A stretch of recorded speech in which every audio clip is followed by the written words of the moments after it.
Kamusta Pisces? Welcome to Like a Tarot.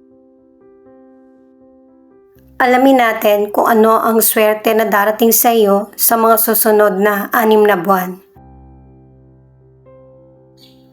Ano ang darating na challenges, paano ito masosolusyonan sa career, sa money, sa buhay mo, or sa love.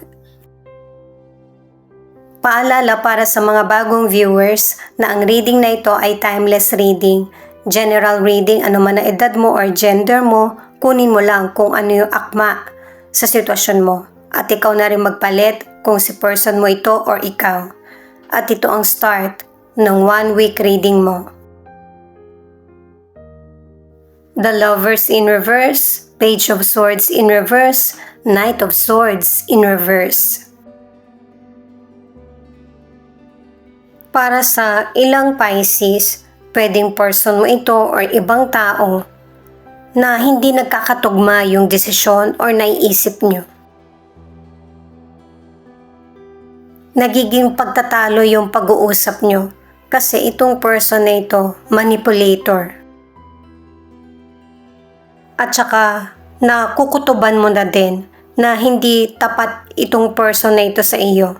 Pwedeng katrabaho mo, karelasyon, or kaibigan.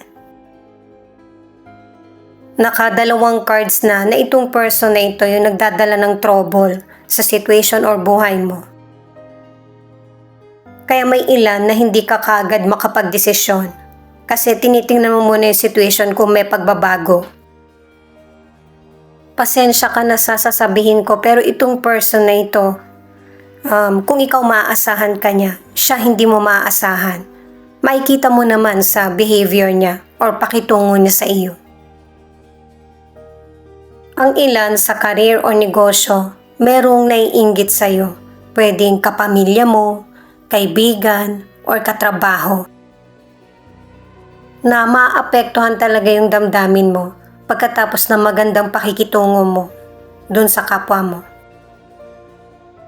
At saka may mga tumataliwas sa opinion mo kasi may ilang Pisces na magaling ka sa trabaho mo or negosyo. Ang gusto nila ay magkamali ka para mapalitan ka. Sila na yung magte-take over. Ang advice ay gamitin ang katalinuhan sa pag-aksyon kesa ang galit. Itong card na ito ay connected sa mga naunang cards kasi may ilang Pisces na hindi ka makapagdesisyon agad pero kailangan na ng changes. Huwag mong patagalin kung ano yung tingin mong nararapat na desisyon. Gawin mo ring flexible yung kaisipan mo para alam mo kung saan ka mag-grow. Para sa ilang single, matuto ka makisalamuha sa ibang tao at pakinggan kung ano yung situation nila or nararamdaman. Paraan na rin yon para sa pagkilala sa potential person kung ano ang totoo sa kanya at hindi. Ang ilan sa relationship, nagkakaroon kayo ng pagtatalo ng person mo, nakatatlong cards ka na. Kasi paiba-iba yung sinasabi niya or hindi tugma sa kilos niya or ginagawa. Ano man ang gender ng person mo, kahit magtahi pa siya ng kwento, kuhang-kuha mo naman kung nagsasabi siya ng totoo or hindi. Ang problema pa dito kapag hindi mo siya naunawaan, ikaw pa yung sinisisi niya. 5 of Cups, 9 of Pentacles, 4 of Cups in reverse. Itong mga cards na ito, ang nagsasabi na dahil nga sa marami kang pinagdaraanan sa buhay mo, nawawala ka sa focus. Mapapansin mo ito na marami nang naging kakulangan kasi nagpo-focus ka lang sa isang sitwasyon or bagay. Mahirap man itong journey na tinatahak mo, pero worth it naman. Kasi marami ka pang ma-achieve at saka may mga pangarap kang magkakatotoo. At saka ito rin yung time, nakadalawang cards ka na magiging aware ka na sa mga opportunities na darating. Para sa ilan sa financial, mag-focus ka sa kung ano yung kailangan mo ngayon at saka wag mong i-pressure yung sarili mo para hindi ka ma-stress at hindi maging kabaliktaran sa inaasahan mo yung magiging resulta. May mga financial opportunities na darating sa'yo na wag mong pakawalan kasi kung mawawala ito sa iyo, hindi mo na maibabalik. Mag-ingat sa pinapahiram na financial or sa malakihang investment. At saka yung problem mo sa financial ay may solusyon. Magiging pabor din sa iyo yung kapalaran. Single ka man or nasa relationship, kinukuha yung attention mo ng universe or ng spirit guide mo na mas mag-focus ka sa mga positive. Kasi ang ilang single, soon magkakaroon ka ng bagong karelasyon or makikilala na ang dapat yung pag-uusapan ay patungkol sa masaya.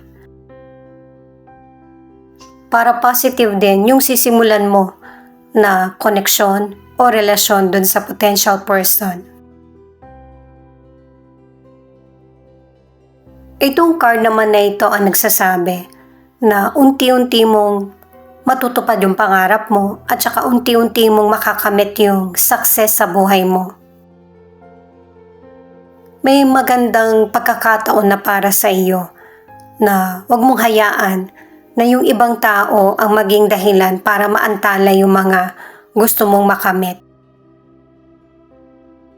At sa pagkamit mo ng pangarap mo or para maging matagumpay, wag mo nang dalhin kung ano man yung mga negatibo ng nakaraan. Ang ilan naman sa relationship, nagkahiwalay kayo ng person mo. At nakaramdam ka ng peace at harmony. May ilang nasa relationship na hindi formal yung paghihiwalay nyo. Hindi mo pa alam kung kailan siya babalik or kailan kayo magkakaayos. Pero ano man yung desisyon na gagawin ng person mo ay tatanggapin mo ito. Kasi nakikita mo rin na nagkakasakitan na kayong dalawa. Hindi na nagiging happy yung relasyon nyo. Ang ilan sa relationship, hindi man kayo nagkahiwalay pero patuloy pa rin na sinusubok ng panahon ang relasyon nyo. Four of Wands, Five of Pentacles, the Hermit. Itong card na ito, may mga Pisces na pinapalipas mo na lang kung ano man yung mga nangyayaring situation sa buhay mo. Kasi nakatatlong cards ka na gusto mo na, or ready ka na intindihin naman yung sarili mo na maging masaya ka. At na-overcome mo yung mga mahihirap na mga pinagdaraanan mo sa buhay. At ito rin yung nagiging sagot na finally nagkakaroon na ng progress yung bawat goal mo sa buhay. May ilang Pisces na magfo-focus ka sa pag-unlad. At hihingi ka rin ng advice sa kapwa mo, sa mga taong totoong concern sa iyo o mapagkakatiwalaan. Ang ilan sa kalusugan, okay yung kalusugan mo, stable, healthy ka. Pero may ilang Pisces na natuklasan yung sakit mo, pero nag-iingat ka na ngayon. Sa mga kinakain, at saka may sapat na rin na pahinga at may ilan na nag-i-exercise ka. Pwedeng nakikita mo to sa online or meron kang sinalihan na grupo para makapag-exercise. May ilang single na meron kang pinuntahan na party o kaya event na doon mo nakilala yung potential person. Nakilala mo siya sa maraming tao. Kaya lang, hindi ka pinapansin ng potential person. Maybe dahil sa magkalayo yung agwat ng edad nyo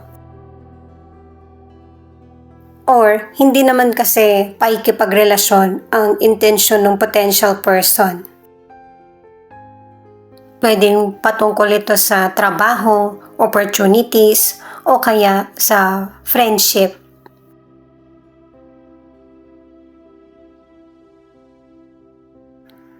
Itong card na ito ang nagsasabi na kung meron mang painful na nangyaring sitwasyon sa iyo sa nakaraan o nangyayari ngayon, magkakaroon na ng healing. At saka kung meron ka mang gustong simulan, simulan mo na ito ngayon. Subukan mo rin yung mga bagong dumarating sa iyo na pagkakataon. Huwag kang matakot sa nagiging flow ng buhay mo, maging creative at saka magpatuloy. Para sa ilan na nasa relationship, maraming ipinangako sa iyo yung person mo. Naniwala ka dito. Kaya lang, naka-4 na cards ka na sa mga naunang cards na hindi mo talaga pwedeng pagkatiwalaan yung person. Maaari na ang naging problema ay yung attitude o kaya cheater siya o dahil sa nawala na lang siyang bigla. At ang ipinapakitang dahilan dito sa mga cards sa ilan na nasa relationship kaya magulo yung relasyon nyo. May mga miscommunication, misunderstanding, natuluyan ng hindi na pag-usapan kasi may ilang Pisces na kapag nauungkat ito, nauuwi sa pagtatalo. Kaya may ilan na inihihiwalay mo yung sarili mo or tumatahimik ka na lang na mas lalong hindi nakabuti. Kaya sinabi na sa mystical cards na huwag kang matakot sa daloy ng buhay mo. Harapin mo ito. Kailangan may closure para positive na yung sisimulan mo at wala ka nang babalikan pa na painful na sitwasyon. Ito naman yung feelings ng person mo na pwede rin ipakita kung ano yung feelings mo. May ginawang desisyon ng person mo na ikinagulat mo. Kasi may ilang Pisces na hindi ka updated sa person mo. Pero nung nakabalita ka na, nagulat ka man, alam mo na ito yung gagawin ng person mo or ang mangyayari sa inyo. Kasi nga merong betrayal at saka hindi mo alam kung nasan yung person mo ngayon. Yung inaakala mong relasyon na maayos ay unti-unti nang nagiging malino sa'yo na hindi pala totoo yung mga ipinakita niya or yung pagmamahal na ibinahagi niya sa iyo. Yung ipinangako niya sa iyo na kahit alam na ng iba, hindi niya pa rin tinupad. Mas pinipili mo yung sarili mo katulad ng sinabi sa mga tarot cards. Healing ang pinili mo, pero may ilang person na pwedeng person mo ito na lumayo sa situation kasi ito yung alam niyang paraan para mag-heal siya. Na para hindi na kayo magkasakitan o hindi na lumaki yung problema niyo. Ano man yung aksyon na ginawa niya, gusto mo pa rin ng clarity. Alam ng person mo kung nasaan ka. Nakaka-update siya sa iyo.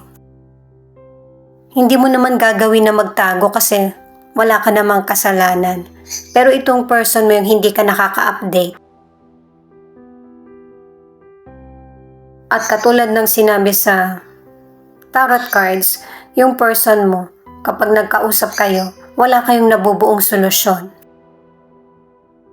Hindi niya tinatanggap yung mga opinion mo kaya pinakita sa tarot cards na tahimik ka na lang. Pasensya guys, uminit na kasi yung battery ng camera ko. At itong behavior ng person mo, dito ka nakapag-isip-isip kung ano yung gusto mo nang gawin sa buhay mo. Kaya sinabi na rin sa mga tarot cards na yung mga kahilingan mo, unti-unti mo nang tinutupad o nagkakaroon ng katuparan. Lalo na't may ilang Pisces na hindi mo na ito-tolerate pa kung ano yung mga nakakadismaya na sitwasyon or person. Pero may ilang Pisces na ganito rin yung desisyon ng person mo. Yung magkanya-kanya kayo. At tama yung mga nagiging desisyon mo na mas piliin yung sarili na maging masaya. Na kahit unti-unti mo itong gawin.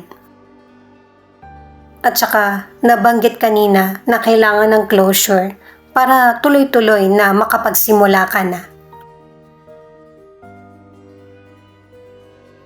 Aquarius, Capricorn, Taurus, Sagittarius, Leo, Scorpio, Pisces.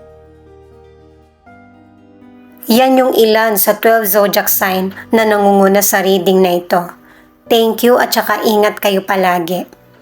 Ito naman ang mga letra na posibleng andito yung letra ng pangalan ng person mo or letra ng pangalan mo.